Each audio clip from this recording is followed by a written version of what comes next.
Finally अब वो time आ चुका है जब तुम्हें अपनी क्लास 10th की जर्नी स्टार्ट कर देनी चाहिए।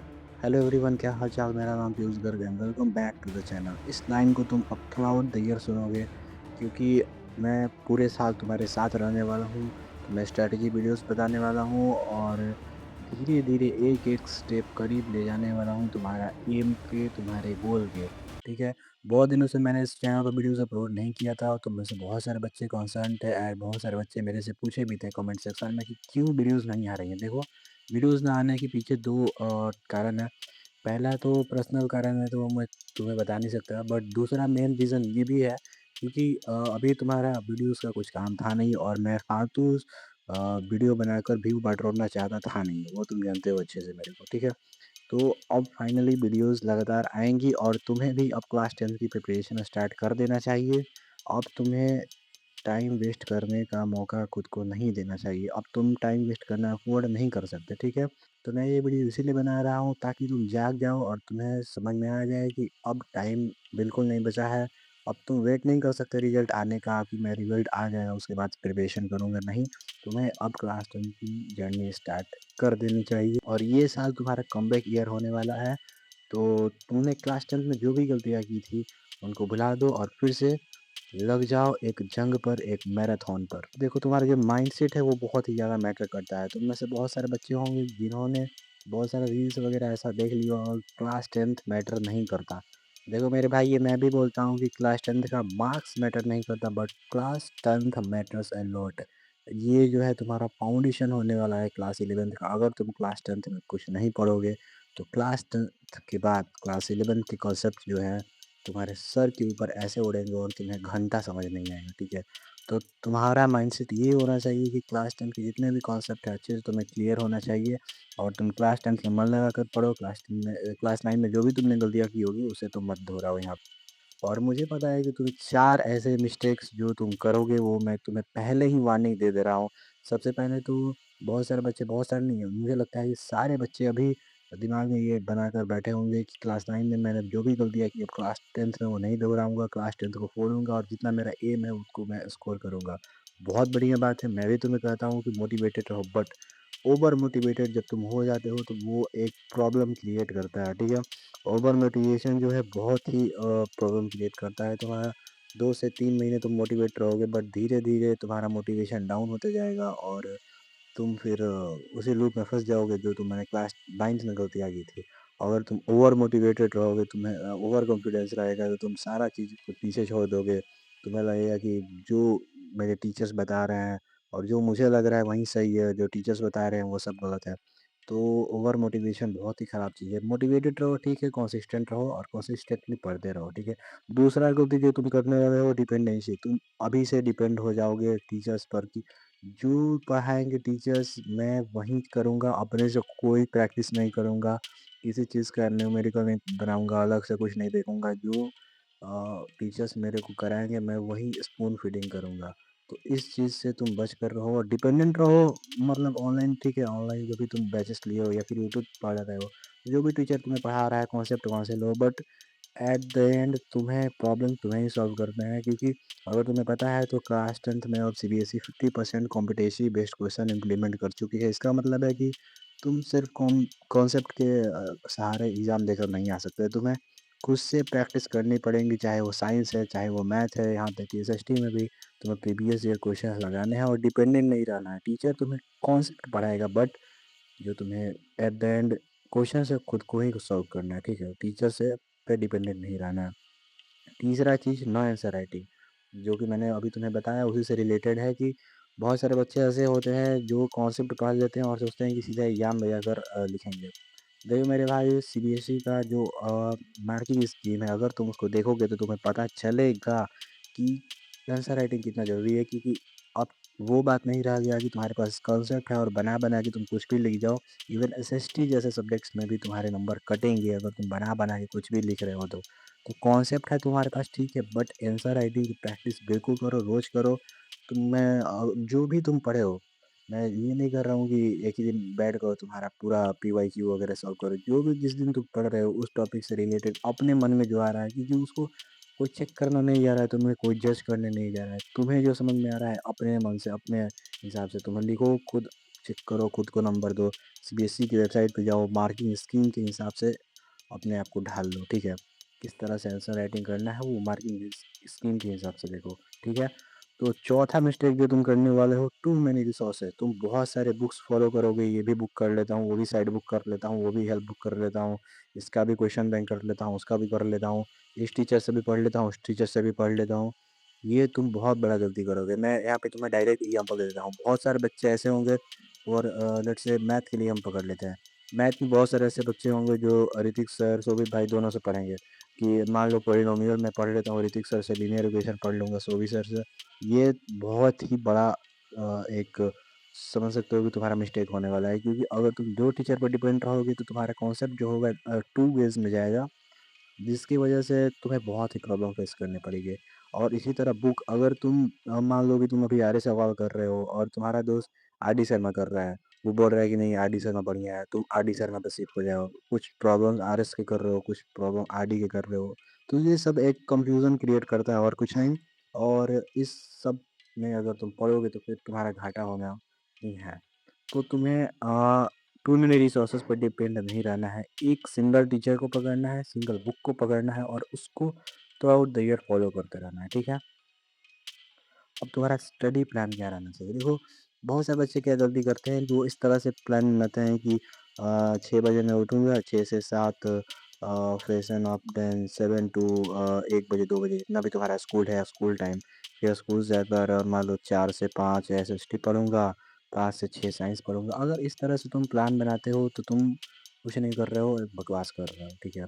मेरा बात मानो, प्लान तुम्हें किस तरह से बनाना है वो मैं तुम्हें बता रहा हूँ। तो तुम्हें टारगेट बेस्ड प्लान बनाना है, कि जैसे तुम सुबह में उठे, सुबह में उठकर तुमने प्लान किया कि ठीक है आज साइंस का मैं लेट्स से अगर तुम अभी लाइफ प्रोसेस पढ़ रहे हो तो तुम्हें ये करना है कि ठीक है लाइफ प्रोसेस का जो न्यूट्रिशन है वो मुझे निपटा देना है, ठीक है? नाथ में मैथ का फिर टारगेट नहीं ले सकते हो, एसएसटी का टारगेट। इस तरह से तुम्हें टारगेट बेस्ड स्टडीज करनी है, कि जो तुम्हारा आज का टारगेट है उसको तुम रात तक जब तुम देखोगे कि मैं टारगेट जो लिया था सुबह में उसको पूरा कर लिया, तो तुम्हें एक सुकून मिलेगा और तुम्हें पॉजिटिव डोपामिन मिलेगी, जिससे तुम्हें अगले दिन फिर उसी मेहनत के साथ, जुनून के साथ अगले दिन तुम्हें काम करने का फिर से मन करेगा। जिससे क्या होगा कि उसी जुनून के साथ तुम्हें अगले दिन भी काम करने का मन करेगा, और इसके साथ तुम्हारा जो भी तुम एक दिन का टारगेट लोगे वो पूरा हो जाएगा। तो फालतू का जो स्टडी प्लान होता है वो टाइम वाइज़ बनाने की ज़रूरत नहीं है, तुम टारगेट बेस्ड स्टडी करो, ठीक है?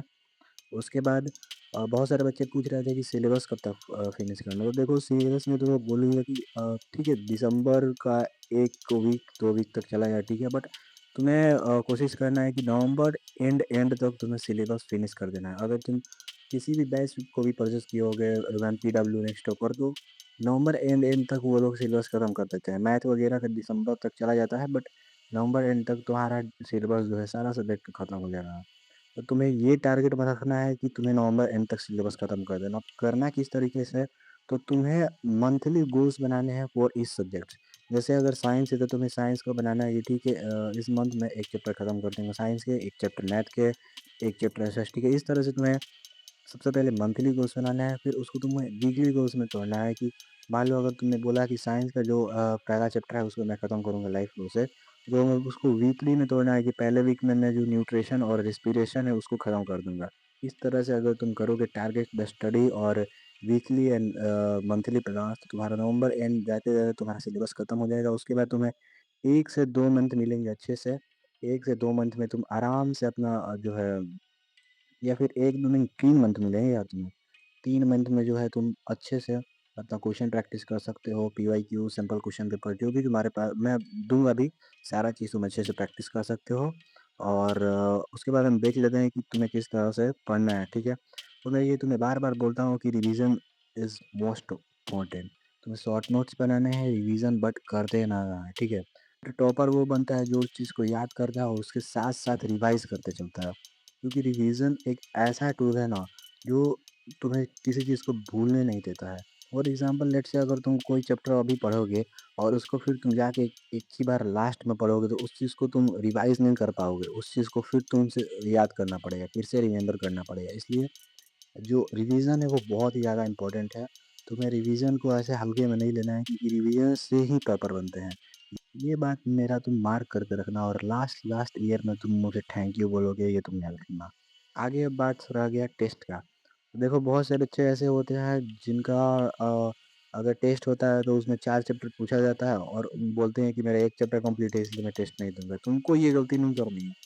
अगर तुम्हारा 4 चैप्टर का टेस्ट है उसमें से तुमको आधा चैप्टर का नहीं आता है फिर भी तुम्हें जा कर के टेस्ट अटेम्प्ट करना है ही है।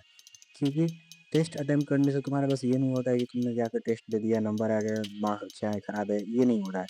टेस्ट अटेम्प्ट करने से एक चीज़ और होती है कि जो भी क्वेश्चंस तुम देखते हो, वो क्वेश्चंस तुम्हारे दिमाग में बैठ जाते हैं और फिर उस टॉपिक को जब तुम पढ़ते हो, तो वो क्वेश्चंस याद हो जाते हैं। तुम्हें करने की ज़रूरत नहीं पड़ती, वो खुद से याद हो जाते हैं और फिर जाकर जब एग्ज़ाम में लिखोगे, तुम अच्छे से लिख पाओगे। तो टेस्ट तुम्हें कभी भी नहीं छोड़ना है। टेस्ट और रिवीजन ये 2 ऐसे चीज़ है जो तुम्हें कभी स्किप नहीं करनी है अपनी क्लास 10th की जर्नी में, ठीक है? बहुत सारे बच्चे अब ऐसे होंगे जो किसी चीज़ का बैच परचेज़ नहीं किए होंगे, वो कंप्लीटली यूट्यूब पर डिपेंड होंगे और यूट्यूब से पढ़ना चाहते होंगे। तो उन बच्चों को भी डिमोटिवेट होने की ज़रूरत नहीं है। मैं तुम्हें बता देता हूँ कि यूट्यूब को किस तरह से स्मार्टली यूटिलाइज़ करना है और बहुत सारे बच्चे यार यूट्यूब से पढ़कर नीट, जेईई जैसे एग्ज़ाम क्रैक कर देते हैं, तो फिर भी क्लास 10th में हो। देखो, पिछला वाला चैनल था उसपे सारे लगभग सारे चैप्टर्स के वन शॉट डले हुए थे बट अनफॉर्चुनेटली उसके बारे में तुम लोगों को पता ही है कि उस चैनल डिलीट हो गया है। ख़ैर, अभी मैं तुम लोगों को बता देता हूँ बेस्ट चैनल्स तुम्हें पढ़ना चाहिए किससे, यूट्यूब से।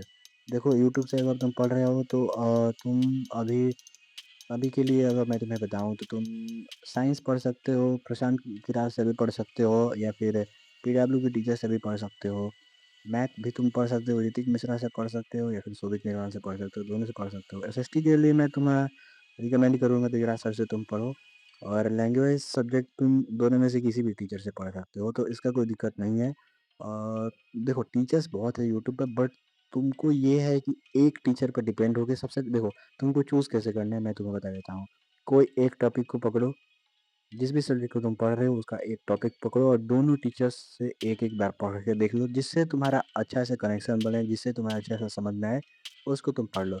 बाकी कुछ दिनों में मैं भी अपना मैराथन वगैरह लेकर आ जाऊँगा, तो तुम्हें चिंता करने की कोई ज़रूरत नहीं है। तुम्हारे जब एग्ज़ाम आएँगे तो सारा चैप्टर मैं एक साथ रिवाइज़ करवाऊँगा और सारा चीज़ जो पिछले चैनल पे थे, इस चैनल पर भी मिलेंगे बट थोड़ा टाइम लगेगा बट वही है कि उन्होंने मुझे हारा हुआ समझ लिया था बट मैं हारा नहीं। थोड़ा टाइम लगेगा बट आ जाएगा, कोई दिक्कत नहीं है, ठीक है?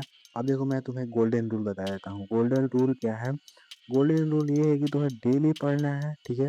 कम ही पढ़ो बट डेली पढ़ना है। तुम्हें ये नहीं है कि रोज़ 6-6 घंटा 8-8 घंटा पढ़ना है। तुम्हें 2 से 3 घंटा ही पढ़ो बट डेली पढ़ो। कंसिस्टेंट रहो। कंसिस्टेंट ये वर्ड का मैं बार-बार यूज़ करता हूँ, ठीक है? इस पे मैं एक डेडिकेटेड वीडियो भी लाने वाला हूँ कि कंसिस्टेंसी बहुत ही ज़्यादा ज़रूरी है। क्लास 10th में, क्लास 9th में, नीट, जेईई कोई भी बड़ा से बड़ा कॉम्पिटिटिव एग्ज़ाम को छोड़ने के लिए कंसिस्टेंसी एकमात्र ऐसा चीज़ है जो ज़रूरी है। तो तुम कंसिस्टेंट रह कर पढ़ो और कोई दिक्कत नहीं है, अच्छे से पढ़ो और मैं बस इतना ही कहना चाहूँगा कि क्लास 10th का जर्नी अब शुरू कर दो। बाकी थ्रू आउट द ईयर मैं तुम्हारे साथ रहूँगा और अगर इस फैमिली का हिस्सा बनना चाहते हो तो इस चैनल को सब्सक्राइब कर सकते हो। तब तक के लिए बाय बाय।